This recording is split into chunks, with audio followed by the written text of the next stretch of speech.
Question number given है, material usage variance लिखा हुआ है, केजी जहां लिखना है केजी है। 4600 केजी शुड यूज, नीचे अल्फा में, बीटा में, गामा में, बट डिड यूज अल्फा में, बीटा में, गामा में। वेरिएंस केजी में, स्टैंडर्ड कॉस्ट पर केजी, क्योंकि हम इसको केजीज में छोड़ नहीं सकते, multiply by the standard cost, and then you whatever answer you will get, that's favourable और एडवर्स। और फेवरेबल और एडवर्स भी लाजमी लिखना है। अगर आपने ये मिस आउट कर दिया तो आपका 1 मार्क गया, ये सारी मेहनत आपकी गई, कोई फायदा नहीं। तो फेवरेबल और adverse it is very very important to write it down. Same अब देखिए question 2, material mix variance, actual usage in standard mix, इन दोनों का कंपैरिजन। तो आप देख रहे हैं इन्होंने किस तरह प्रेजेंट किया है, सेम यही पैटर्न आप आज अप्लाई करेंगे इन योर एग्जाम्स। अच्छा, अब उसके बाद ऑल, यहाँ पे एक बहुत अहम चीज है जो गिवन है, always use formula to perform basic calculations. Even अगर बहुत इजी कैलकुलेशन है ना, 10+10, तो आप 10+10 खुद से अज्यूम करके सोचेंगे हाँ भाई 20 है, इसमें क्या है, इसमें क्या फॉर्मूला लगाने की जरूरत है, नहीं। आपको उसमें भी फॉर्मूला लगाना है। इक्वल टू, जो सेल है उसको सिलेक्ट करेंगे, प्लस दूसरा सेल सिलेक्ट करेंगे, and you will get the answer. So यहाँ पे आप देख सकते हैं कि यहाँ पे सारे फंक्शंस शो हो रहे हैं। ये जो फंक्शंस हैं यही तो आपकी वर्किंग है, और इसी को तो देखेगा एग्जामिनर और तभी मार्क्स देगा। सिर्फ नंबर्स के लिए मार्क्स आपको नहीं मिलेंगे, तो प्लीज प्लीज प्लीज इसको स्किप नहीं कीजिएगा आउट ऑफ इधर लेजीनेस और over efficiency. Adverse, favourable, favourable ये लिखना बेहद जरूरी है, and that's how you are going to show. उसके बाद अल्लाह भला करे आपका, राइट। अब अगर आपको लग रहा है, फॉर एग्जाम्पल आपको लग रहा है कि यार इसकी जो वर्किंग है बहुत कॉम्प्लिकेटेड है, बहुत सारी चीजें हैं, मैं एक ही फंक्शन में नहीं डाल सकता, एक ही सेल में बहुत कॉम्प्लिकेटेड हो जाएगा, तो फिर आपने क्या करना है, अलग से उसका टेबल बनाए वर्किंग का, और लिखें actual usage in standard mix. इसको कोई कोई निशानी दे दें, कोई एस्ट्रिक मार्क दे दें, जो यहाँ पे भी वो एस्ट्रिक मार्क लगा दें, या इस तरह से कुछ करके फिर यहाँ फंक्शन जो भी डालें और फिर उसका जो भी आंसर आए वो आप यहाँ पे फिर लिख सकते हैं, और यहाँ ब्रैकेट में लिख दें refer to working A, refer to working B, refer to working C below. इस तरह भी किया जा सकता है अगर कोई ऐसी कॉम्प्लिकेटेड चीज आ जाए, बट यूजुअली इतना ज्यादा कॉम्प्लिकेशन नहीं होता कि आपको अलग से कोई वर्किंग बनानी पड़े, आप फंक्शन में ही उसको सॉल्व कर सकते हैं। कर सकते हैं। ठीक है। अच्छा जी, आइए अल्लाह भला करे आपका।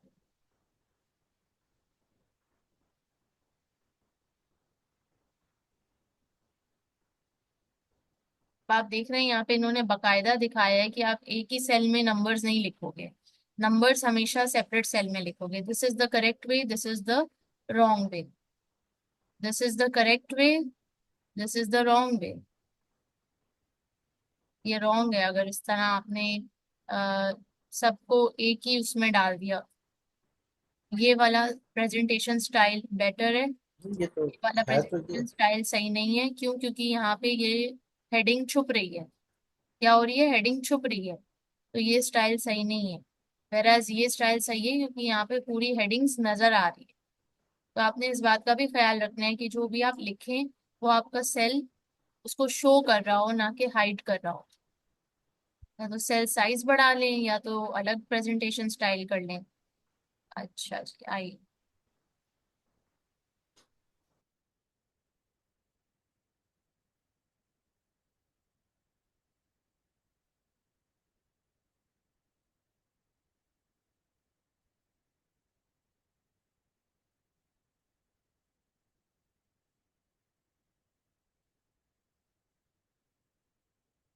Performance analysis and behavioural aspects,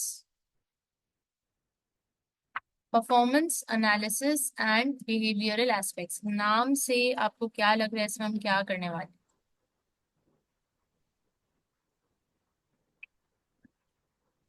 इसका हम या तो परफॉर्मेंस एनालिसिस कर रहे होंगे, उसकी लाइक किसी भी कंपनी का आपको डेटा दिया जाएगा और उस पर आप अपने कंपनी की परफॉर्मेंस एनालिसिस आप कर रहे होंगे, जिसमें आप देख रहे होंगे कि हैं? अपने बजट में उसकी ऐसे ग्रोथ ही है। कौन सी यूज हुई है, और हम इनकी वेरिएंसेस कौन के सी टेक्निक यूज नंबर्स कर रहे हैं? देखते हुए, हम वेरिएंसेस के नंबर्स को देखते हुए इस बात का पता लगाएंगे कि परफॉर्मेंस कैसी चल रही है, इदारे की या कोई भी इंडिविजुअल हेड की या कोई डिपार्टमेंट की या कोई प्रोडक्ट की। तो वेरिएंसेस के जो नंबर्स हैं वो हमें परफॉर्मेंस एनालिसिस के बारे में भी कुछ इंडिकेशन देंगे, जिसको फिर हम नोट डाउन करेंगे। बिहेवियरल एस्पेक्ट्स को हम की तरफ इशारा कर रहे होंगे तो उसको हम नोट डाउन कर सकते हैं। तो आइए देखते हैं कैसे, using variance analysis and then setting the difficulty level for a budget. एक तरीका ये है और दूसरा तरीका है कि आप डिफिकल्टी लेवल यानी चैलेंजिंग बजट बनाएं, तो उससे भी आप परफॉर्मेंस को एनालाइज कर सकते हैं और बिहेवियरल एस्पेक्ट्स भी देख सकते हैं। लोग बजट में कितना पार्टिसिपेशन कर रहे हैं, कितने स्टाइल्स हैं बजटिंग में पार्टिसिपेट करवाने के। तो दो स्टाइल्स हैं, number one bottom up budgeting, number two top down budgeting. Bottom up budgeting क्या होता है सैफ? इसमें आप जूनियर से बजट बनवा के ऊपर जा रहा होता है, पार्टिसिपेटिव बजटिंग इसको हम कहते हैं। एग्जैक्टली, ये और पार्टिसिपेटिव। टॉप टू डाउन आपके पास इम्पोज बजटिंग होती है, जो सीनियर ने बना दिया बजट, वही आपका नीचे बजट आ जाएगा। इम्पोज एग्जैक्टली, वेरी बजट इसको हम कहते वेरी गुड, आपको यानी ये याद है। Next, standard costing in modern environment, just in time, total quality management, modern business environment, ये भी थियोरेटिकल टॉपिक्स हैं। जस्ट इन टाइम का क्या मतलब होता है सैफ? हैं। जस्ट इन टाइम आपने जैसे सर्विस या प्रोडक्ट आपने देना है, तो आप उसी वक्त उनको तैयार करके और उसी वक्त दे रहे हैं, आप इन्वेंट्री नहीं ओन कर रहे हैं। बिल्कुल, यानी कि जस्ट इन टाइम में ये होता है कि आपने उसी वक्त अपनी इन्वेंट्री ऑर्डर जो भी है कस्टमर ने प्लेस किया, और उसी वक्त जब ऑर्डर प्लेस हो रहा है तभी आप जाके उसकी मैन्युफैक्चरिंग कर रहे हैं, that is just in time. उससे पहले से माल तैयार करके ना गोदाम में रखा हुआ है ना रेडी है, you have to prepare for it whenever the order comes. तो टोटल क्वालिटी मैनेजमेंट में क्या बातें होती हैं? टोटल क्वालिटी मैनेजमेंट ये आपकी क्वालिटी पे फोकस करता है। मतलब ये है कि वो क्वालिटी पे कॉम्प्रोमाइज उसमें नहीं करते, ज़्यादा फोकस उनका क्वालिटी पे होता है। इन्वेंट्री इसमें रखी जाती है। Exactly, total quality management quality पर फोकस होता है और क्वालिटी पे no compromise, whether the cost is increasing और नॉट। क्वालिटी में स्टैंडर्ड क्वालिटी से हम अपना लेवल नहीं गिराएंगे। तो इस पे बहुत बात होती है कि भाई पहले तो कुछ एक माइंडसेट होता है जिसमें वो बोला जाता है कॉस्ट बचाओ प्रॉफिट बढ़ाओ, कॉस्ट बचाओ प्रॉफिट बढ़ाओ।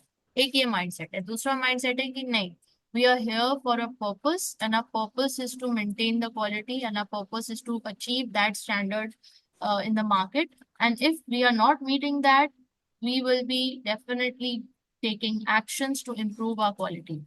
और इस पे कोई कॉम्प्रोमाइज, अब इसी पे पूरी नीचे थियोरेटिकली कुछ तफसील है हम देखेंगे। मॉडर्न बिजनेस एनवायरनमेंट, आजकल का बिजनेस एनवायरनमेंट कैसा हो चुका है सैफ?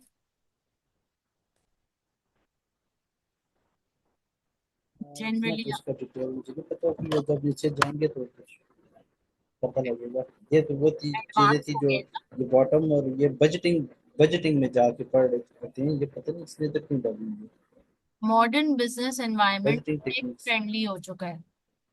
अब हम no more we are dependent upon manual things, we are moving or shifting more towards tech, towards AI, towards machine operated, towards automation। ये new business modern business environment है। ठीक है, तो ये चीज है। अच्छा ये आगे बढ़ते हैं। Using variance analysis, safe please read from here the appropriate use of. Appropriate use of controls information depends not only the content of the information itself, but also the behavior of its recipients. One can arise because of the following: the managers who set the budget or standards are often not the managers who are then made responsible for achieving budget targets. The goal of the organization as a whole, as expressed in budget, may not coincide with the personal aspiration of the individual managers. Control is controls is applied at different stage by different people. A supervisor may receive weekly control reports and act on them. Their superior may receive monthly control reports and decide to take different control actions. Different managers can get in each other way and reset and resend the interface from other. Okay जी, अब देखें यहाँ पे बहुत simple सी बात है। और ये वो बातें हैं जो हम पहले भी कहीं ना किसी चैप्टर में डिस्कस कर चुके हैं। इसको बहुत ब्रीफली और क्विकली हम रिव्यू करेंगे और आगे बढ़ेंगे। हम वेरिएंसेस क्यों बनाते हैं सैफ? रीजन क्या है वेरिएंसेस करने का? कॉस्ट एनालिसिस कर सकें और मैनेजर्स की परफॉर्मेंस असेस कर सकें कि टारगेट्स आपके अचीव हो रहे हैं कि नहीं हो रहे। Very good. तो एक तरह से ये एक कंट्रोल टेक्निक है। क्या ये कहना गलत होगा कि ये एक कंट्रोल टेक्निक है? जी, हम इसको फॉरवर्ड कंट्रोल कहेंगे या बैकवर्ड कंट्रोल कहेंगे? ना फॉरवर्ड कहेंगे ना बैकवर्ड कहेंगे, ये ओवरऑल कंट्रोल टेक्निक है कि throughout your organization you are using this technique to evaluate कि भाई आपने क्या सोचा था एज अ बजट और एक्चुअल में क्या हुआ, और जो डिफरेंस आ रहा है या जो डिस्क्रिपेंसी आ रही है वो आखिर किस वजह से आ रही है। क्या वो कोई फ्रॉड एंड एरर है, या वो मतलब अनजाने में हुआ, या वो एस्टिमेट का गलत होने की वजह से हुआ, एक रॉन्ग एक्सपेक्टेशंस की वजह से हुआ। आखिर वो क्या रीजन है जिसकी वजह से डिस्क्रिपेंसी हो रही है। तो डिस्क्रिपेंसी को हम जब इन्वेस्टिगेट कर लेंगे तो means you will be able to control the organizational activities in a better way, and therefore there you will get to know where you are lacking in the organization so that you can improve in the next period. Okay, so this is a control technique. We are evaluating the past performance of the managers of the departments of the different segments in the organization.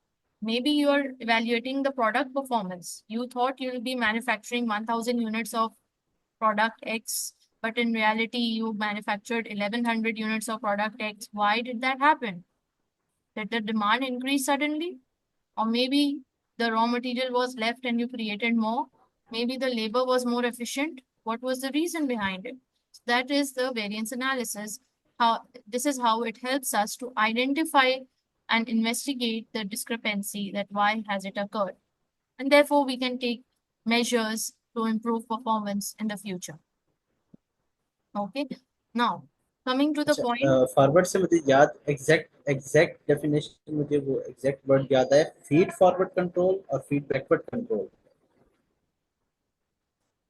तो आप जरा दूसरी this is a जगह, control technique और ये आप जरा दूसरी जगह जा रहे हैं इस वक्त, वहां ना जाएं, अभी यहीं पे रहते हैं। फीडबैक और फीड फॉरवर्ड ये दूसरे टॉपिक की दूसरे पर, ठीक है।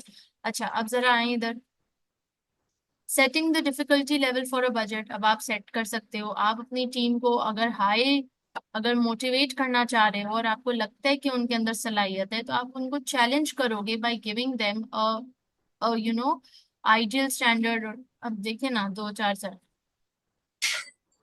इसको हमने F1 में भी पहले पढ़ा है कहीं ना कहीं, कि आप मोटिवेट कर सकते हो अपनी टीम को by giving them some challenges. Now depends upon कि द टीम्स कैपेबिलिटी के उनको किस तरह का चैलेंज मोटिवेट करेगा। Like there is something called basic. Basic का मतलब है कि मैंने एज अ टीचर आप स्टूडेंट्स को बोला कि भाई 50 लाना है, 50 लाना है, 50 लाना है, 50 लाना है। That's basic, that is required to pass your ACCA papers. Okay, that cannot motivate you, that cannot demotivate you, because this is the requirement. अगर आप ACCA पास करना चाह रहे हैं तो बेसिक मार्क्स तो लाने ही पड़ेंगे, which is 50%। अब अगर मैं आपको बोलूं कि एग्जाम स्ट्रक्चर ऐसा है, एग्जाम का फ्रेमवर्क ऐसा है कि आप एक नॉर्मल परसेंटेज, कोई भी एक एवरेज बच्चा आराम से 60 to 65 ला सकता है, तो now you will feel motivated कि यार 60 to 65 आराम से आ सकते हैं, एग्जाम स्ट्रक्चर ऐसा है, सिलेबस ऐसा है। अच्छा चलो, बहुत अच्छी बात है। मैं आपको बोलूँ नहीं, आइडियल तो ये होगा कि आप मेरा स्कोर बीट करो और आप 70 to 80 लेकर आओ, ये रेंज में लाओ। तो आप जो स्टूडेंट्स ऑलरेडी एक 60s वाले होंगे, उनको ये होगा कि यार 70-80 के लिए ट्राई करते हैं, अच्छा एक ऑब्जेक्टिव है।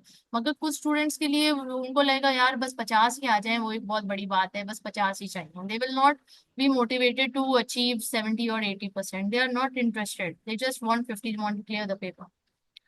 अब आ जाइए आइडियल, बिल्कुल आइडियलिस्टिक सिचुएशन या उससे भी ज्यादा हाई,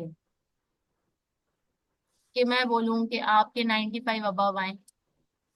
तो ये हो सकता है कोई चीज आपको डिमोटिवेट करते है, यार ये टीचर तो बोल रहे हैं 95 से ऊपर, मेरी तो कहानी ही यहाँ पे खत्म हो जाती है, मैंने कहाँ 95 लाना है, पूरी जिंदगी स्कूल लाइफ में 90 क्या 80 के भी करीब नहीं आया मैं। तो पहले ही डिमोटिवेट हो जाए। ठीक है। तो आपने अपनी टीम को देखते हुए चैलेंजेस सोच समझ के रखने हैं कि क्या आप बेसिक रखेंगे, नॉर्मल रखेंगे, आइडियल रखेंगे, आइडियलिस्टिक बिल्कुल नेक्स्ट लेवल पे चले जाएंगे आप क्या रखेंगे।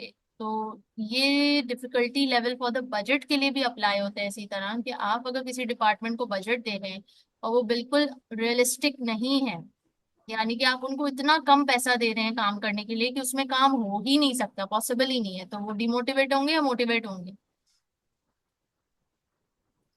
डिमोटिवेट कर देते हैं। डिमोटिवेट हो जाएंगे कि भाई हमें तो उतना दिया ही नहीं गया कि हम क्या कर, कैसे हम मैन्युफैक्चरिंग करें, हमारा तो बजट ही काफी नहीं है, रॉ मटेरियल ही इसमें नहीं आएगा, इनफ रॉ मटेरियल। तो ये एक मसला हो जाता है।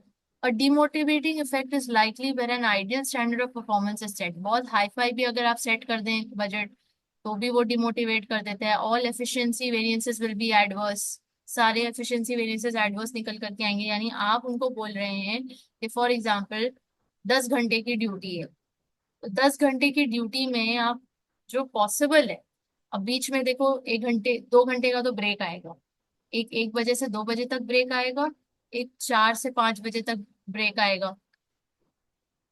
ठीक है। तो अब ये जो 10 घंटे में दो ब्रेक्स आ रहे हैं, दो एक एक घंटे का, तो इसको ये 2 घंटे तो हटा दो, तो यानी प्रोडक्टिव आवर्स 8 घंटे हुए। अब कंपनी कह रही है कि 10 घंटे में आप 10,000 यूनिट्स बनाओ, 1 घंटे में 1,000 बन जाते हैं। But this is not possible, क्योंकि 2 घंटे का ब्रेक है, तो 8,000 यूनिट्स ही बन सकते हैं, हर घंटे का 1,000।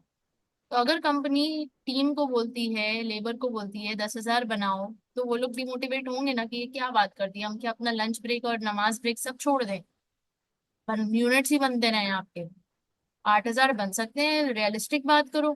और अगर हमने 10,000 नहीं बनाए, तो ये लोग फिर हमारी सैलरी कट करेंगे, हमारी परफॉर्मेंस खराब आएगी, इनके वेरिएंसेस गलत आएंगे, एफिशिएंसी वेरिएंसेस अफेक्ट होंगे। तो हमें नहीं करना काम, अभी से वो डिमोटिवेट फील कर रहे हैं कि हम नहीं करेंगे, कि ऑलरेडी इतना अनरियलिस्टिक इन्होंने हमें टारगेट दिए।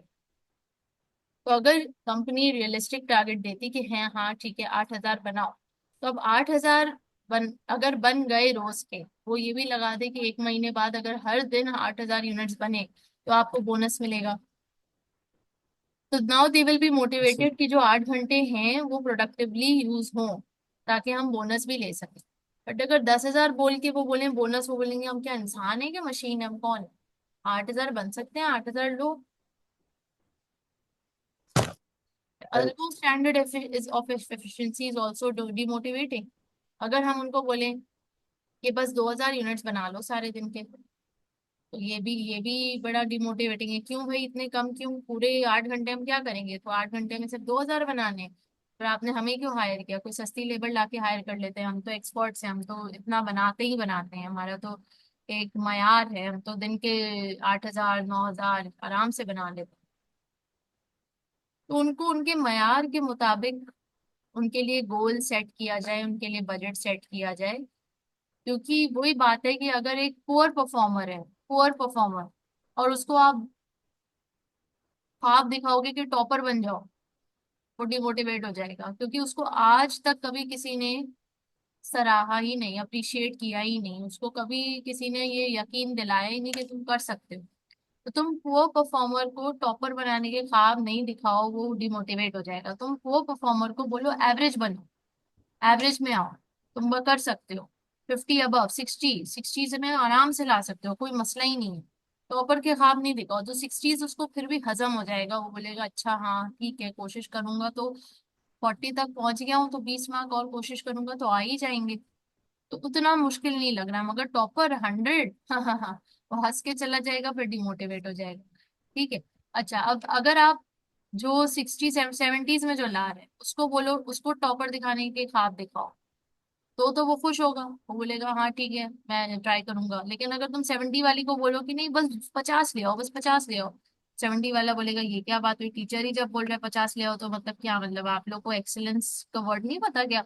You should motivate the students for excellence, not for average और टू बिलो एवरेज। तो यहाँ पे ये शख्स डिमोटिवेट होगा। सो कहने का मकसद ये है कि हर बंदा डिफरेंट है, हर बंदे की कैपेसिटी डिफरेंट है, तो हर बंदे के लिए मोटिवेटिंग फैक्टर भी डिफरेंट है। तो लिहाजा एक ही बजट टीम के तमाम लोगों को मोटिवेट करे ऐसा जरूरी नहीं है। बजट को भी बड़ा सोच समझ के देना पड़ता है कि level of attainment could be same as the level that has been achieved in the past. तो बजटरी स्लैक भी डेवलप होने की गुंजाइश है। अब ये जो बजटरी स्लैक डेवलप हो जाता है, व्हाट इज द स्लैक?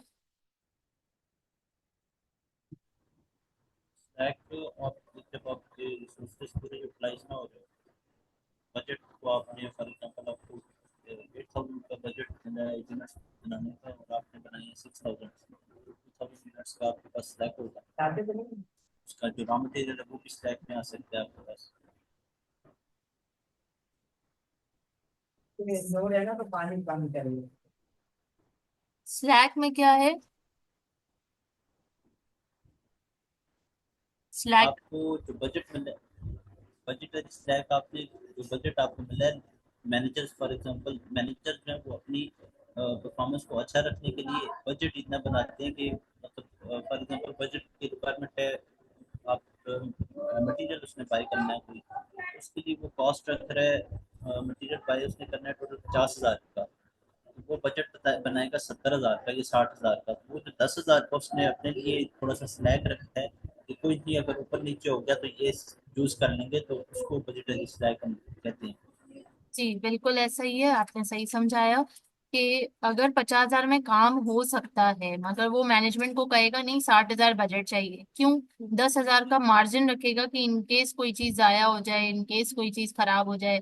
तो 10,000 तो बार बार मैनेजमेंट से पैसे मांगूंगा तो फिर वो उसका मुंह बनेगा कि आपको एक दफा ही में बोल देना चाहिए था, ये क्या बात हुई बार बार आप आके मांग रहे हो बजट। ठीक है।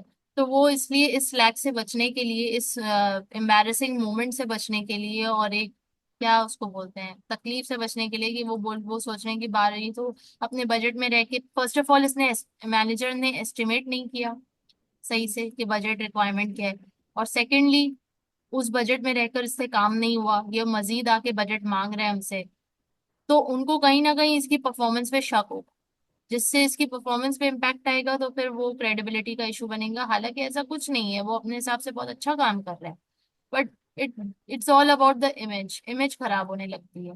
तो लिहाजा वो लोग पहले ही थोड़ा सा एक्स्ट्रा मांग के चलते हैं कि भाई कुछ हुआ तो इसमें निपट जाएगा, और नहीं भी हुआ तो हमारी जेब में चला जाएगा। Individual aspirations might be much higher or much lower than the organisational aspirations. अब देखें यहाँ पे दो चीजें हैं, एक होती है इंसान की अपनी ख्वाहिश, एक होती है इदारे की ख्वाहिश। अब इन दोनों ख्वाहिशों को अलाइन होना बेहद जरूरी है, तब जाकर के टीम तैयार होती है। नहीं तो ये बस 9 to 5 जॉब कर रहे हैं, अपना पैसा ले रहे हैं, और इनका जो रियल मोटिव है वो अचीव नहीं हो रहा। There is no team, there are only just some people who are working for in an hourly basis. So therefore the individual aspirations और ऑर्गेनाइजेशनल एस्पिरेशंस अलाइनमेंट होनी चाहिए, और इसको अलाइन करने में सबसे अहम रोल लीडर का होता है। जो भी बॉस है, मैनेजर है, लीडर है, कि वो आखिर ऐसा क्या करता है कि जिससे इदारे के टीम मेंबर्स, इदारे के एम्प्लॉयज अपने आप को सिर्फ एम्प्लॉय ना समझें, मगर उस इदारे के साथ एज अ फैमिली समझें, और फिर इदारे की बेहतरी के लिए सब मिल करके सोचें। ठीक हो गया। The solution might be to have two budgets. अब ये लोग कह रहे हैं कि एज एन इंडिविजुअल मैनेजर उसको अपने डिपार्टमेंट को चलाना है, और वो जहन में सोच रहा है कि 50,000 तो चाहिए ही चाहिए, बट इदारा सोच रहा है कि ये डिपार्टमेंट को इतने पैसों की क्या जरूरत है, 30,000 में भी काम हो सकता है। हालांकि इंडिविजुअल सोच रहा है नहीं 50,000 तो चाहिए ही चाहिए, बट इदारा सोच रहा है 30,000 में काम हो सकता है। क्यों? क्योंकि इदारे का जो हेड डिपार्टमेंट है वो वो उस पर्टिकुलर डिपार्टमेंट में ऑन द फील्ड नहीं है, वो थोड़ा सा आउटसाइड रह के देख रहा है चीजों को। तो हो सकता है उसकी नजर से 30,000 इनफ लग रहा है, बट जो इनसाइड द फील्ड काम कर रहे हैं उसको मालूम है कि 50,000 तो लगते ही लगते हैं, इससे कम नहीं हो सकता, नहीं तो क्वालिटी गिरेगी। ठीक है, तो उसको पता है ना। अब ये जब दोनों मिसमैच हैं, तो अब इसके लिए क्या बेहतर है, सोल्यूशन क्या हो सकता है, क्या सोल्यूशन निकालेंगे? इसका सोल्यूशन ये हो सकता है कि दो बजट्स बनाए जाएं, budget for planning and decision making based on reasonable expectations and a budget for motivational purposes with more difficult targets of performance. दो बजट्स बनाए जाए, एक वो जिसमें रीजनेबल एक्सपेक्टेशन है कि हाँ भाई 50,000 तो लगेंगे ही लगेंगे, और एक वो बजट बना बताया जाए कि जो मोटिवेशनल पर्पस के लिए कि नहीं इस दफा आप लोग कोशिश करें कि 40,000 में आपका सारा काम हो जाए, इस दफा आप कोशिश करें नहीं 30,000 में सारा काम हो जाए। अगर आपने ऐसा कर लिया तो आपको कोई बोनस मिल जाएगा। तो इस तरह के दो बजट्स भी तैयार किए जा सकते। These two budgets might be called an expectation budget and aspiration budget. Expectation जो रियलिस्टिक एक्सपेक्टेशंस है, और एस्पिरेशंस जो आपकी ख्वाहिश है। आगे बढ़ते हैं। Type of standard, ideal standard जो अभी हमने ऊपर भी डिस्कस किया कि highest possible level of achievement, this can be demotivating. फिर अल्लाह वल्लाह करे आपका टारगेट, जो आपने टारगेट सेट किया, जैसे मैंने कहा 60 to 70% एक टारगेट बना लो। ठीक है, तो standard cost that sets performance targets at a high level than is currently being achieved yet is realistic. 50 तो अभी आप लोग के आ ही रहे हैं, 70-80 का टारगेट कर लो, तो रियलिस्टिक भी है, थोड़ा सा हायर लेवल भी है, बिल्कुल हायर नहीं है। करंटली अटेनेबल, 50 तो आप लोग ला ही रहे हो। 50 बेसिक स्टैंडर्ड, भाई अब 50 से नीचे तो नहीं आने चाहिए ना, 50 से नीचे तो फिर एक्सेप्टेबल ही नहीं है ना, फिर क्या फायदा ACCA करने का, फिर कोई और क्वालिफिकेशन कर लो जहाँ पे 50 से नीचे एक्सेप्टेबल है। ठीक है, करंटली अटेनेबल ये दे हो सकता है आपके 55 अटेन हो रहे हो, बट बेसिक जो है वो 50 है। ठीक है, और टारगेट जो है फॉर एग्जाम्पल 60 to 70 है, और ऊपर कर लें आप आइडियल जो है, आइडियल आप समझे 100 है। तो बजट्स में भी ऐसे ही होता है कि आइडियल ऐसा कि जो आपको लगे कि भाई ये तो बस जन्नत में ही हो सकता है। टारगेट आपको एक रियलिस्टिक टारगेट दिया गया है, करंटली जो आप अटेन कर रहे हैं वो, और बेसिक स्टैंडर्ड के इसके नीचे एक्सेप्टेबल नहीं है क्योंकि इसके नीचे होगा लॉस, so we can not go below this. या इसके नीचे होगी क्वालिटी खराब, we can not go below this. Okay, currently attainable में मोटिवेशन और डीमोटिवेशन पे इम्पैक्ट तो कोई नहीं पड़ता ना? करंटली अटेनेबल में तो डिमोटिवेट वो तो अटेन कर ही रहे हैं। करंटली अवेलेबल अटेनेबल में तो ये तो वो ला ही रहे हैं मार्क्स, ये तो वो हो ही रहा है, ये बजट तो ऑलरेडी मिल रहा है इनको। They provide no incentive to improve performance but may prevent deterioration in performance. इसमें कोई इंसेंटिव नहीं है इन परफॉर्मेंस को बेहतर करने के लिए, बट यस डिटोरिएशन भी नहीं है। Effect of reported variances on staff action. Staff action, effect of reported variances on staff action. अब रिपोर्टेड वेरिएंसेस का मतलब है वो वेरिएंसेस जो रिपोर्ट हो गए हैं कि इस दफा एफिशिएंसी वेरिएंस एडवर्स आया है।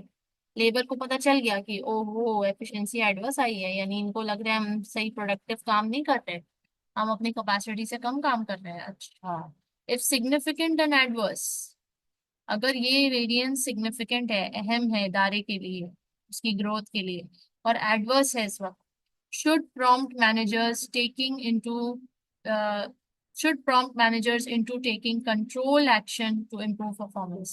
यानी फौरी तौर पे आप मैनेजर्स को अलर्ट करेंगे कि भाई एडवर्स वेरिएंस आ रहे हैं, एफिशिएंसी वेरिएंस, जरा देखें आखिर लेबर क्यों क्यों लेजीनेस का मुजाहरा कर रही है, क्यों एफिशिएंटली काम नहीं कर रही, पिछली दफा तो ऐसा नहीं हुआ था।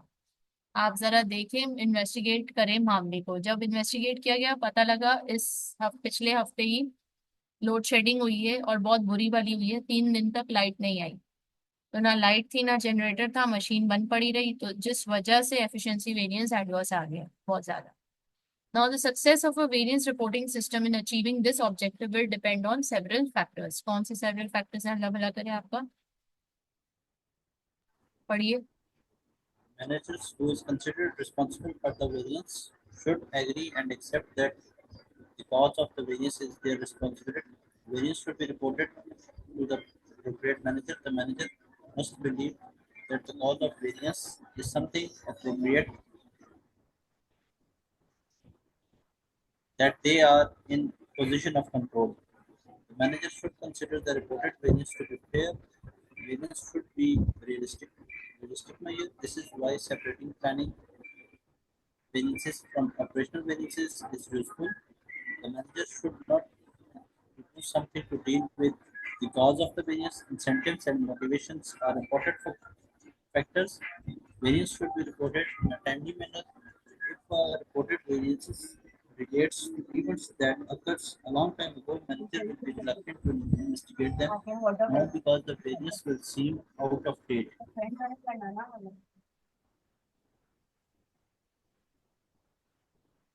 ठीक है, इसमें से कौन सा पॉइंट है जो नहीं समझ आया?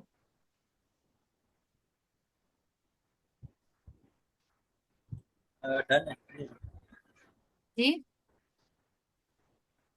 क्लियर है, क्लियर डी नहीं समझ आया? क्लियर है मैम। क्लियर है, क्लियर। सॉरी, आपकी आवाज थोड़ी सी ऐसे ही आ रही है, हम माइक्रोफोन आ का रही है, इशू आ इसलिए नहीं रहा समझ आ है। रहा। ठीक है, तो सब क्लियर है, अल्हम्दुलिल्लाह। अच्छा, अब जो आपका एक सवाल था कि मैम मैं कैलकुलेशन में अच्छा हूँ मगर मैं थ्योरी में अच्छा नहीं हूँ, ठीक है, तो उसका जवाब मेरे पास आपको ये है कि अब माशाल्लाह से हम आई थिंक फरवरी से एक साथ पढ़ रहे हैं, if I am not wrong. Saif, आपको फरवरी मैं एंड पे हमने स्टार्ट कर लिया था। फरवरी फरवरी, एंड पे स्टार्ट कर लिया था। जी जी, फरवरी एंड से या फरवरी आई थिंक फर्स्ट या सेकंड वीक से हमने कर लिया फर्स्ट था। फर्स्ट फरवरी से फर्स्ट फर्स्ट फरवरी फरवरी से हमने से, स्टार्ट बिल्कुल। कर लिया था। तो आपका और मेरा साथ फर्स्ट फरवरी से है, और फरवरी से लेकर मार्च, मार्च से लेकर अब हम अप्रैल का भी आधा महीना गुजर चुका है। और थ्रू आउट दिस कोर्स में आपको एक बात तो बताना चाहूंगी कि मुझे वाज़े आपके अंदर इम्प्रूवमेंट नजर आई है when you are reading the question और when you are reading the chapter. आपके अंदर बहुत फ्लुएंसी आ गई है, और मुझे लग रहा है कि आपकी कॉम्प्रिहेंशन भी इम्प्रूव हुई है। तो यहाँ तक तो बिल्कुल सही है आपका थ्योरी। अब आइए एग्जामिनेशन में आपको कहाँ किस चीज पे मेहनत करनी है, जो जिसके बारे में मुझे अभी नहीं आइडिया कि आप उस लेवल पे मेहनत कर रहे हैं नहीं कर रहे, या कहाँ पे खड़े हैं। अब फॉर एग्जाम्पल यहाँ पे ये 4 पॉइंट्स थे, ठीक है, ये चार कंसेप्चुअली पॉइंट्स कोई इशू नजर कंसेप्चुअली नहीं, कॉन्सेप्चुअली भी आपके सारे कॉन्सेप्ट्स क्लियर हैं अल्हम्दुलिल्लाह। और मैं जैसे जैसे जो जो जिस तरफ आपको लेकर जा रही हूँ, आपने बखूबी अच्छा रिस्पॉन्स दिया है और अच्छे से उसको ग्रास्प किया है, और सही ट्रैक पे फिल वक्त आप चल रहे हैं अल्हम्दुलिल्लाह। सो अभी क्या है, for example the success of a variance reporting system in achieving this objective will depend on several factors. Exam में आपको रिक्वायरमेंट आ गई, बताओ वो फैक्टर्स कौन से हैं। अब वो 4 फैक्टर्स हैं, तो अब ये जो 4 फैक्टर्स हैं, आप अभी अभी प्रैक्टिस में हैं, फेज में हैं, तो आपने अब ये इसको लिख टाइप करना है। बेसिकली आपने एग्जाम में भी तो टाइप ही करना है ना, तो इसको भी टाइप करना है। अब टाइपिंग जब आप इसको करेंगे तो दो चीजें होंगी, दो चीजें बहुत बेहतरीन हो जाएंगी। एक ये कि आपको लिखना आ जाएगा एग्जामिनर स्टाइल, आपको ये वर्ड्स टर्मिनोलॉजीज ये वोकेबलरी आपकी बढ़ेगी, एनहांस होगी। और दूसरा ये आपकी टाइपिंग स्पीड भी एनहांस होगी, टाइपिंग स्पीड, ठीक है। और तीसरा फिर आपको कॉन्फिडेंस भी आएगा कि हाँ ये तो इतना आसान है, मुश्किल नहीं है, आराम से लिख लिया, और याद भी हो जाएगा, इस तरह जहन में रजिस्टर हो जाएगा कि अच्छा ये पॉइंट्स है। The manager should want to do something to deal with the causes of variance. अब मैनेजर चाह रहे हैं कि वो कुछ करे वेरिएंसेस के पीछे जो फैक्टर्स है उनका, तो वो क्या करे? Number one, incentives and motivation are important factors. किसी भी इदारे की टीम या एम्प्लॉयज को मोटिवेट करने के लिए, फिर चाहे वो जिस भी इंडस्ट्री का इदारा हो, वो जैसा भी काम हो, सर्विस इंडस्ट्री हो, प्रोडक्ट इंडस्ट्री हो, दो ही चीजें हैं जो ह्यूमंस को मोटिवेट करती हैं, और वो क्या है? नंबर वन, दो मैं आपको बताती हूँ, एक मिनट।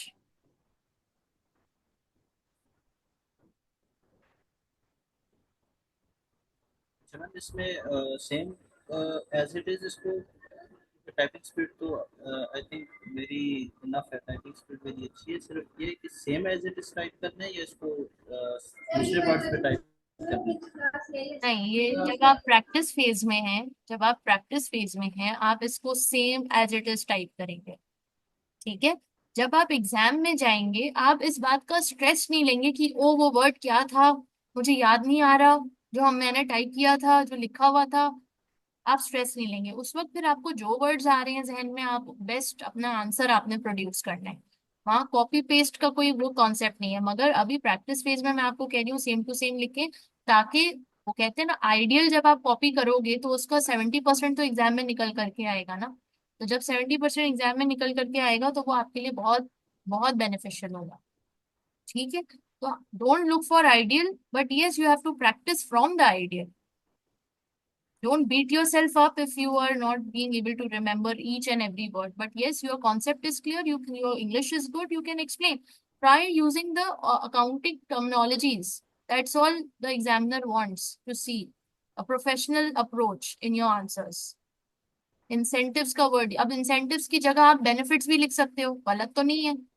बट अगर इंसेंटिव्स लिखोगे तो आपको ज्यादा मार्क्स मिलेंगे, मतलब ज्यादा इन द सेंस कि श्योर शॉर्ट मार्क्स मिलेंगे, इसका इंप्रेशन अच्छा जाएगा एग्जामिनर पे, इससे प्रोफेशनल इम्पैक्ट आएगा। लिखा तो बेनिफिट भी जा सकता है कि benefit and motivation are important factors, yes और नो, सही बट है। incentives is the right word to be used. It's how you will demonstrate your professional language in the exam. Okay, तो अभी इंसेंटिव का वर्ड कैसे आएगा जब तक लिखोगे नहीं, जबान पे कैसे चढ़ेगा, जहन में कैसे चढ़ेगा। तो incentives and motivation are important factors. अच्छा, अब मैं जो पॉइंटर बता रही थी वो ये कि ह्यूमन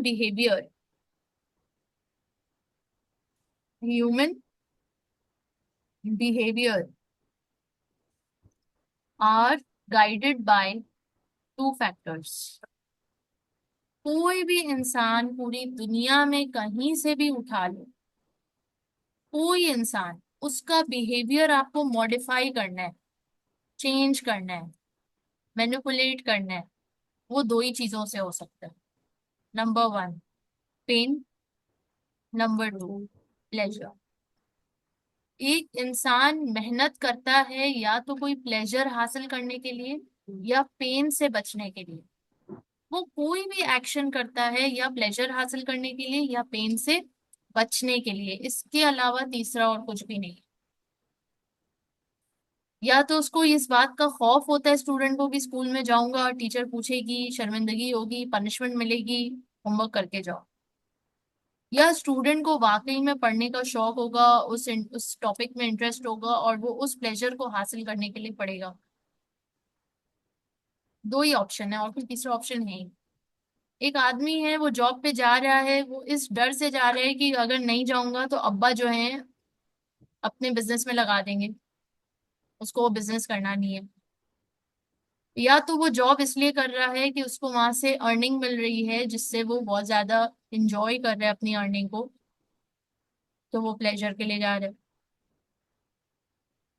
ठीक है, तो ये दो मेजर फैक्टर्स हैं।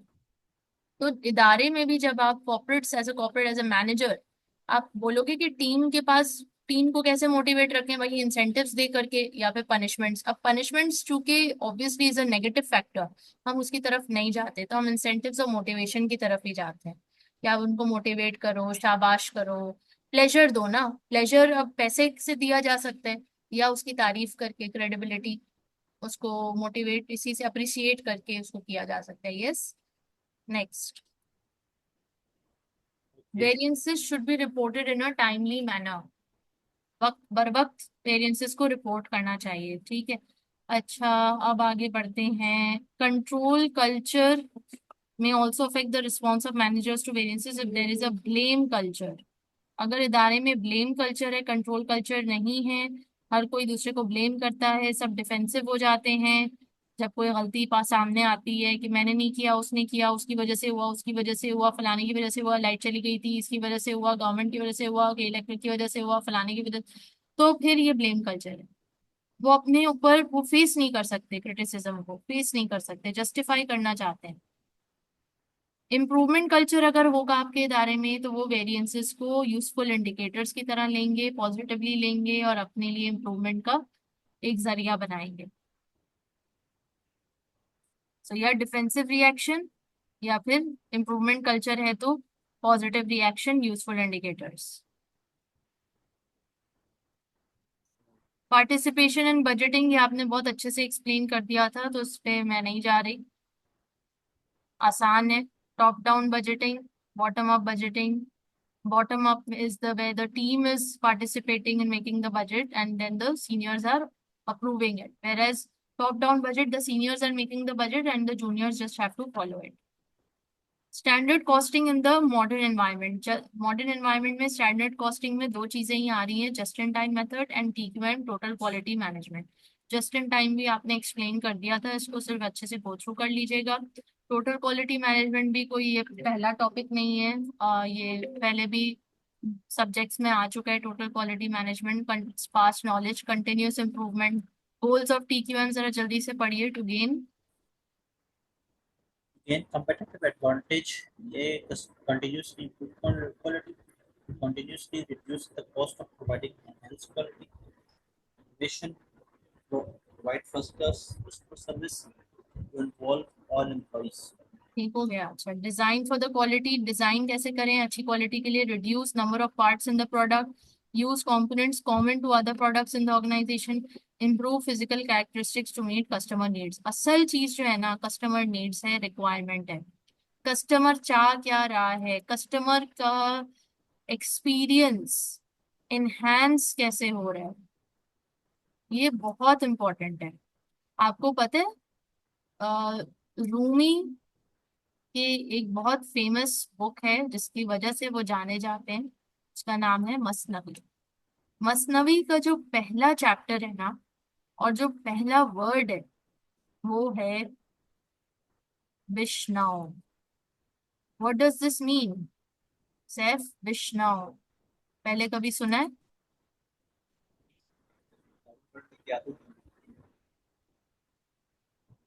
यस, क्या मतलब है इसका? अब मैम किताबें पढ़ने की आदत ही नहीं है। आदत नहीं रही, ठीक है, नहीं, आदत डेवलप की जा सकती है। और चले, विष्णु का मतलब होता है लिसन। विष्णु अजनाए चूहे कायत मी कुनैद वज जुदाई हा शिकायत मी कुनैद। रूमी मसनवी में कहते हैं विष्णु सुनो, सुनो, शनाओ, सुनो। क्या सुनना है? बांसुरी क्या कहती है? अज नाई, नाई का मतलब माँ, बांसुरी, बांसुरी क्या कहती है? अपनी दर्द जुदाई की कहानी बयान करती है। रूमी अब बैठे बैठे किसकी पुकार सुन रहे हैं? एक बांसुरी की, फ्लूट की। ये जो बांसुरी की पुकार सुन रहे हैं, क्या मतलब है इसका? मतलब अगर हम इसको दुनियावी नजर से जरा देखें तो ये तो हंसी उड़ाने वाली बात है कि यहाँ लोग इंसानों की बात नहीं सुन रहे। रूमी जनाब बैठे हैं और बांसुरी की आवाज सुन रहे हैं कि वो क्या कह रही है। तो ये वो इसी बात को उजागर करने के लिए कह रहे हैं कि अपने 5 सेंसेस को, हर इंसान के पास अल्लाह ने 5 सेंसेस दिए हैं। क्या? आईज, बताएं Saif, 5 senses in a human. eyes, ears, nose,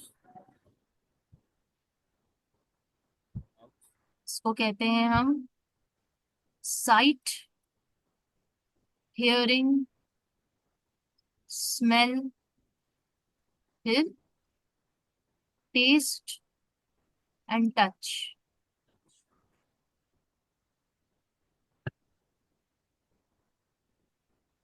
ये 5 सेंसेस हैं जो अल्लाह ताला ने इंसान को दिए हैं, जिसके जरिए वो इनपुट लेता है। इनपुट, इनपुट किस चीज का? इंफॉर्मेशन, कि ये जगह कैसी लग रही है दिखने में, यहाँ से क्या सुनाई दे रहा है, यहाँ पे क्या खुशबू आ रही है, इस पर्टिकुलर चीज का टेस्ट क्या है। आपको पता है जब बच्चा छोटा होता है तो हर चीज को मुंह में डालता है। तो वो क्यों हर चीज को मुंह में डालता है? वो चखना चाहता है, वो महसूस करना चाहता है कि ये चीज कैसे टेस्ट करती है। ये सॉलिड, ये पत्थर, ये मट्टी, ये चाबी, ये पेन, ये रबर, इरेजर, हर चीज को मुंह में डाल के चेक करता है कि इसका टेक्सचर कैसा है, इसका टेस्ट कैसा है। तो ये कुछ सेंसेस हैं जो अल्लाह ताला ने दिए हैं इंसान को, और ये इसका काम ही यही है कि ये इनपुट आपको देते हैं आपके ब्रेन को प्रोसेस करने के लिए। और हम as a human as an educated human हमारा काम है कि हम एजुकेशन क्या करती है, एज एन एजुकेटेड ह्यूमन ये एजुकेशन हमारे इन्हीं 5 सेंसेस को पॉलिश करती है, रिफाइन करती है, एनहांस करती है। और एनहांस से मुराद ये है कि जब आप देखो तो आप सही और गलत का फर्क मैं बता दो, जब आप सुनो तो आप महसूस कर लो कि कौन सी आवाज दिल से आ रही है और कौन सी ऊपर ऊपर से हो रही है। जब आप खुशबू सूंघो तो उस खुशबू को तलाश कर लो, उस खुशबू को तलाश कर लो कि जो आपको आपके रब के करीब करे। टेस्ट करो तो पता लगा लो कि भाई ये जो चीज आप टेस्ट कर रहे हो ये आपको नशोनुमा भी देगी या नहीं। जब महसूस करो तो ये महसूस कर लो कि ये आपके आराम के लिए महसूस, ये जो टच कर रहे हो ये सॉफ्ट है या ये रफ है, या आपको तकलीफ तो नहीं पहुंचाएगा। इसी तरह इन सेंसेस में जो सबसे इम्पोर्टेंट सेंस जिसका जिक्र कुरान में भी है वो है हियरिंग, सुनो, लिसनिंग। स्कूल में एग्जाम्स में कॉम्प्रिहेंशन आता है तो उसमें लिसनिंग कॉम्प्रिहेंशन भी होता है। क्यों? क्योंकि लिसनिंग की सलाहियत को पावर एम्पावर करने के लिए, लिसनिंग की सलाहियत को मजीद पॉलिश करने के लिए, एनहांस करने के लिए। आपको पता है जब बच्चा माँ की कोख में होता है तो सबसे पहले उसके कौन से सेंस एक्टिवेट होते हैं? उसका सुनना, उसके कान। वो सबसे पहले उसको सुनाई देता है, अम्मा की आवाज सुनाई देती है, अब्बा की आवाज सुनाई देती है, वो सबसे पहले सुनना शुरू कर, फिर उसके बाकी के सेंसेस डेवलप होते हैं। तो ये सुनना इतना इम्पोर्टेंट है, इतना इम्पोर्टेंट है कि अल्लाह ने कुरान में कहा फस्तमिऊ लहू, जब कुरान पढ़ा जाए तो सुनो। और सिर्फ ऊपर से देखें, हर चीज के ना लेवल्स होते हैं। आपने कभी आइसबर्ग देखा है? आइसबर्ग समंदर में, अभी देखते मैं तो हैं। देखते हैं रियल में। एक मिनट, अभी हम आइसबर्ग को देखते हैं कि वो कैसे नजर आता है।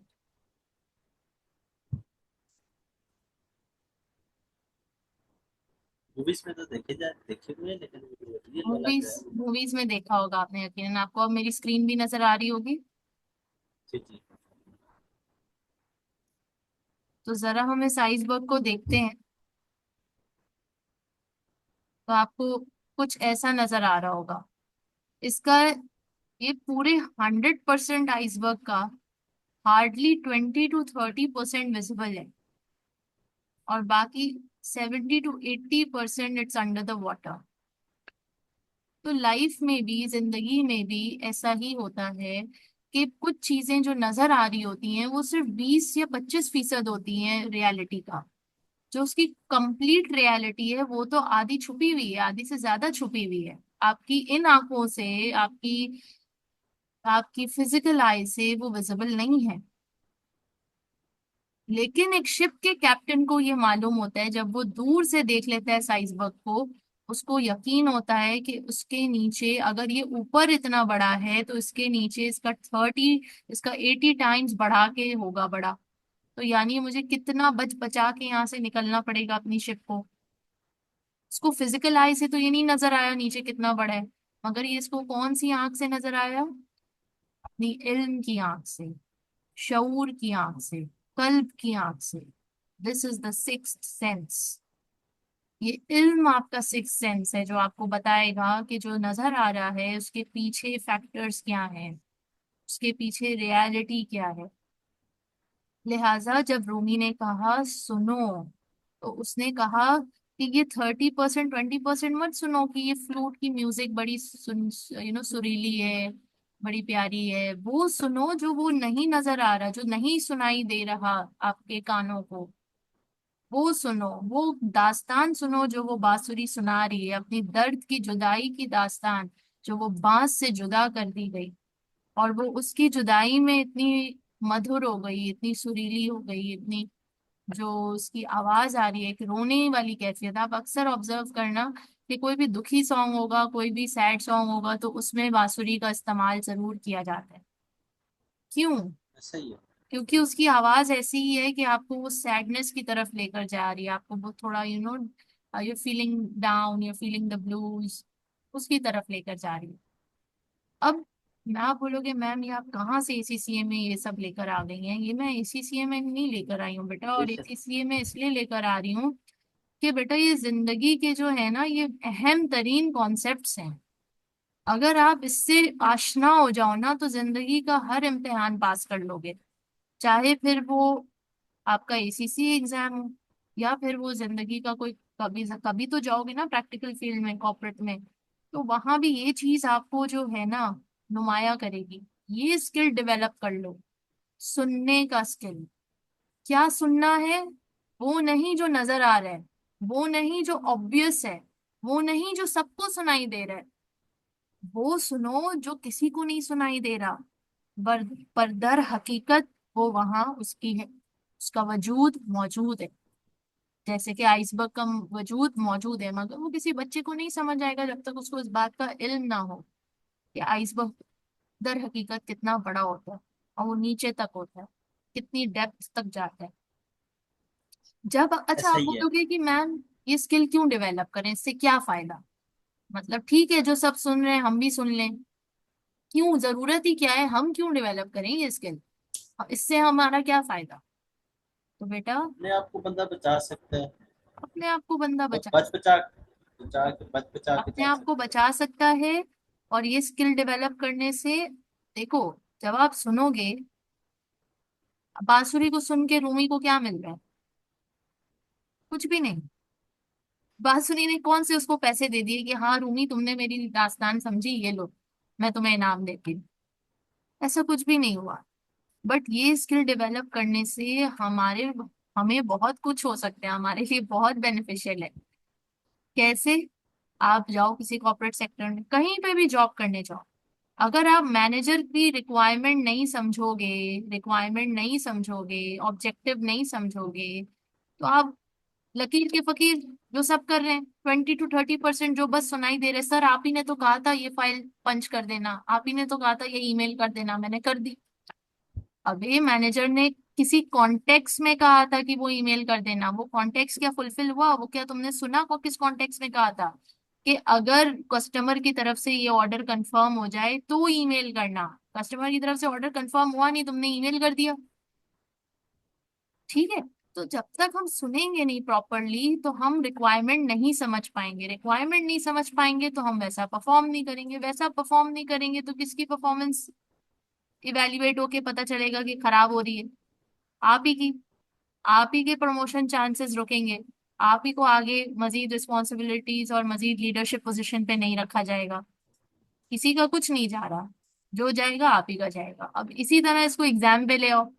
अगर तुम एग्जामिनर की रिक्वायरमेंट को नहीं सुनोगे, अब यहाँ सुनने से मुराद फिजिकली कान से सुनना नहीं है, यहाँ पे सुनने से मुराद समझना है कि एग्जामिनर आखिर आपसे चाह क्या रहा है, उसने पूछा क्या है। तो जब तक आप प्रॉपरली रीड नहीं करोगे क्वेश्चन को, सिनेरियो से लिंक नहीं करोगे, आंसर जो भी दोगे वो शायद अप टू द मार्क ना हो, एग्जामिनर की रिक्वायरमेंट के मुताबिक ना हो, तो मार्क्स नहीं मिलेंगे, सीधी सी बात। तो हर कामयाबी के पीछे जो पहला स्टेप है या पहला स्किल डेवलप करना है, वो है सुनना। अब अगर आप ये लेक्चर प्रॉपरली नहीं सुनोगे क्लास में, तो ऑब्जॉर्व नहीं कर पाओगे, टॉपिक्स को नहीं कर पाओगे, तो घर पे फिर मुश्किलात आएंगी। ऐसा ही है। तो हर फील्ड में इसको एक्सेल करने के लिए, हर फील्ड में एक्सेल करने के लिए, हर फील्ड में नुमाया होने के लिए, नुमाया मुनफरिद, क्योंकि जितनी ऑडियंस बैठी है ना, कोई नहीं सुनता। आज तुम घर जाके ऑब्जर्व कर लो, तुम्हारे घर वालों में से कौन सा घर वाला है जो वाकई में सुनता है सबकी? और सुनने से मुराद सिर्फ बातें सुनना नहीं होता, सुनने से मुराद होता है कि किसकी क्या नीड्स हैं, उसकी नीड को फुलफिल कर दो। नीड सुनाई देगी, दिखाई देगी, तो ही तो फुलफिल कर पाओगे। मेरे उस्ताद थे, अल्लाह उनको जन्नत नसीब करे, यकीनन वो जन्नत में ही होंगे। उन्होंने हमें एक बात बताई कि तुम लोग इधर उधर घूम रहे हो, उन्होंने अपने ऑफिस में, हमारे कैंपस में बहुत सारी जगहों पे प्लांट्स हम रखे हुए हैं। तो उन्होंने कहा तुम यहाँ से गुजरे, तुमने प्लांट को देखा, और तुम आगे कैसे बढ़ गए? क्या तुमने उसकी आवाज नहीं सुनी? हम हैरान और परेशान हो गए, हमने कहा कौन सी आवाज सर? हमने तो नहीं सुनी सर। क्या कहना चाह रहे हैं, हम तो समझ ही नहीं पाए। तो फिर सर ने दिखाया कि देखो इस पौधे के पत्ते पे कितनी मिट्टी जमी है, देखो ये कैसा सूखा पड़ा हुआ है, किसी ने इसको एक हफ्ते से पानी नहीं दिया। रोज तुम लोग सब so called teachers, so called educators यहाँ से गुजर रहे हो, और किसी एक को ये तौफीक नहीं हुई, किसी एक को ये नजर नहीं आया कि ये पौधा गिड़गिड़ा रहा है कि मुझे कोई पानी दे दे।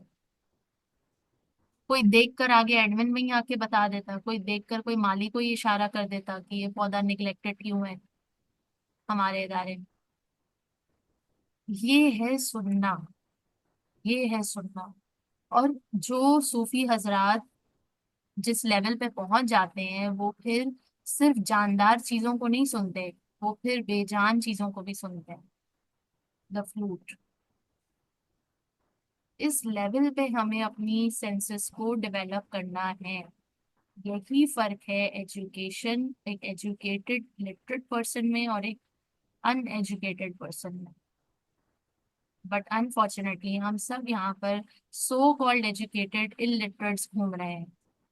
सो कॉल्ड एजुकेटेड इलिटरेट्स, आंखें बंद, कान बंद, नाक बंद, अंधे नहीं है मगर न देखते नहीं, बहरे नहीं है मगर सुनते नहीं है, नाक भी बंद करके घूमते हैं, हमें कोई एहसास ही नहीं है किसी बात का।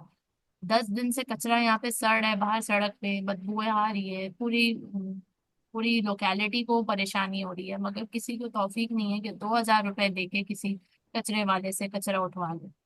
गटर बह रहे हैं, गटर कोई खुलवा दे।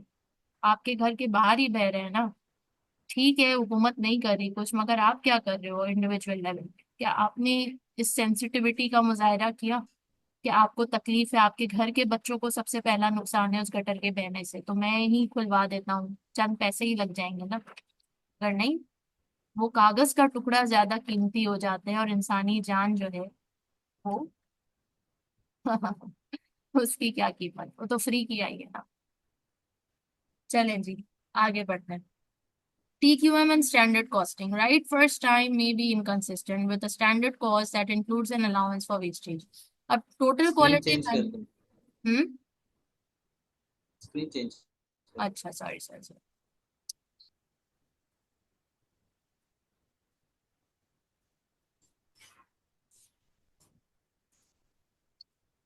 So the philosophy of TQM of right first time. TQM कहती है कि पहली दफा में सही प्रोडक्ट बना दो, क्वालिटी अच्छे बेहतरीन रखो पहली दफा में, तो 10 दफा बना के उसको ट्रायल एंड एरर नहीं करो। तो अब ये जो फिलोसफी है राइट फर्स्ट टाइम में भी इनकंसिस्टेंट हो सकता है, आप इसके साथ कंसिस्टेंटली ना काम कर सकें, कभी कभार आप बोले यार इस दफा चला लो अगली दफा बेहतर कर लेंगे, इस दफा जाने दो अगली दफा बेहतर कर लेंगे। तो क्यों इस दफा जाने दो भाई, हर दफा आपका स्टैंडर्ड बेहतर होना चाहिए, बेहतरीन होना चाहिए, बल्कि क्वालिटी मेंटेन, क्योंकि आपकी पॉलिसी यही है total quality management.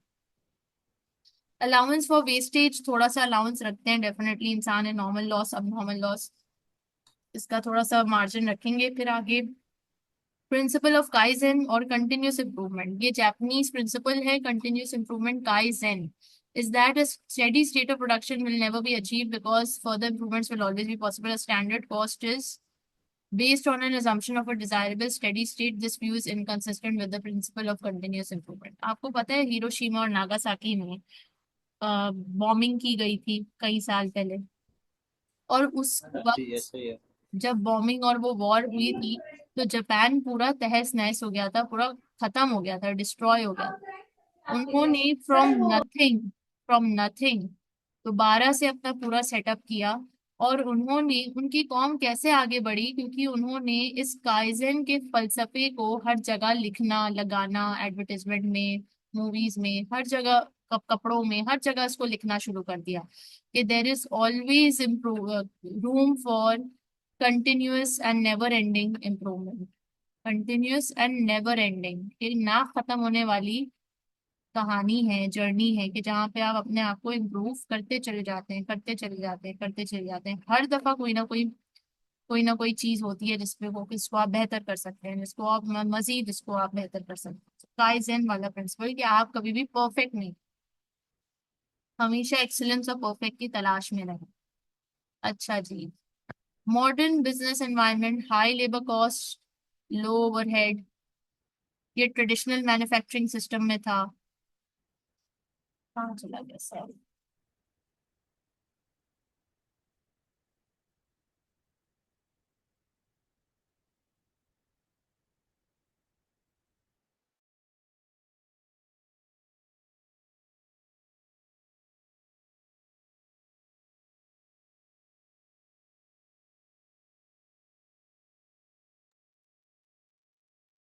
Traditionally manufacturing systems, manufacturing companies में लेबर की कॉस्ट ज्यादा हुआ करती थी। क्यों? क्योंकि उस वक्त मशीन्स नहीं थे, उस वक्त इंडस्ट्रियल रेवोल्यूशन नहीं आया था, टेक्नोलॉजी इतनी ज्यादा एडवांस नहीं हुई थी, तो लेबर की बहुत ज्यादा जरूरत पड़ती थी जो कि मैनुअली हर चीज की प्रोडक्शन में इन्वॉल्व होती थी। देयरफॉर लेबर कॉस्ट हाई थी, ओवरहेड्स लो थे। मॉडर्न एनवायरनमेंट में चूंकि अब टेक्नोलॉजी, मशीनरी हर जगह मैनुअल सिस्टम से हट के ऑटोमेशन पे जा चुकी है, therefore low labour cost and high overhead. Stable environment products थे पुराने जमाने में, अब तो रैपिडली चेंज हो रही है एनवायरनमेंट। आप देख रहे हो हर दूसरे सेकंड में, हर दूसरे घंटे में कोई ना कोई अपडेट, कोई ना कोई अपग्रेडेड टेक्नोलॉजी आ रही होती है। आपके अपने फोन्स में देख लो, आपको हर महीने कोई ना कोई उन सिस्टम अपडेट का आ रहा होता है कि आप अपना सिस्टम अपडेट कर लें। तो अपडेट्स पीछे से आ रही है तो वो कह रहे हैं ना अपडेट कर लें। स्टैंडर्ड प्रोडक्ट हुआ करता था पहले के जमाने में, अब कस्टमाइज का जमाना आ गया है। हर इंसान डिफरेंट है, अपने हिसाब से बनवाना चाहता है, कस्टमाइज बनवाना चाहता है, तो अब काफी रुझान इस तरफ भी आ रहा है। लेकिन इनिशियली ट्रेडिशनली हर चीज स्टैंडर्डाइज मिलती थी, कस्टमाइज का कोई कॉन्सेप्ट नहीं था। फोकस ऑन कॉस्ट, उस जमाने में फोकस करते थे कॉस्ट पे, और अब मॉडर्न बिजनेस एनवायरनमेंट में क्वालिटी को ज्यादा फोकस किया जा रहा है। Raw material and finish goods inventory are important. पुराने जमाने में या ट्रेडिशनल बिजनेस एनवायरनमेंट में रॉ मटेरियल्स इन्वेंट्री मैनेजमेंट बहुत ज्यादा इम्पोर्टेंट थी, बट अब जस्ट इन टाइम फिलोसफी भी इंट्रोड्यूस हो चुकी है। तो ये कॉन्सेप्ट्स हैं। अब हमारे पास कुछ एक्टिविटीज हैं, ये आपने देख लेना है घर पे। ये थियोरेटिकल चैप्टर ही था हमारा, कंप्लीट हो चुके हैं अल्हम्दुलिल्लाह। हमारा क्या रहता है, अल्लाह भला करे आपका।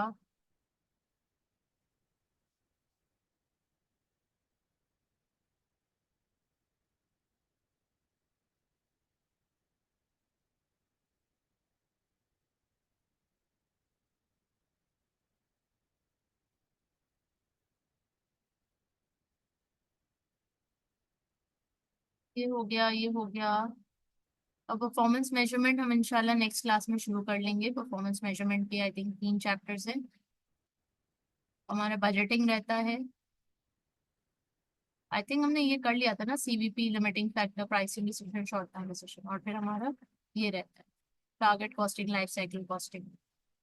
तो हम परफॉर्मेंस मेजरमेंट के बाद फिर हम बजटिंग करेंगे और फिर हम ऊपर छोटे टॉपिक्स पे चले जाएंगे। चलिए ठीक है, आज की क्लास यहीं तक। Thank you very much, Allah Hafiz.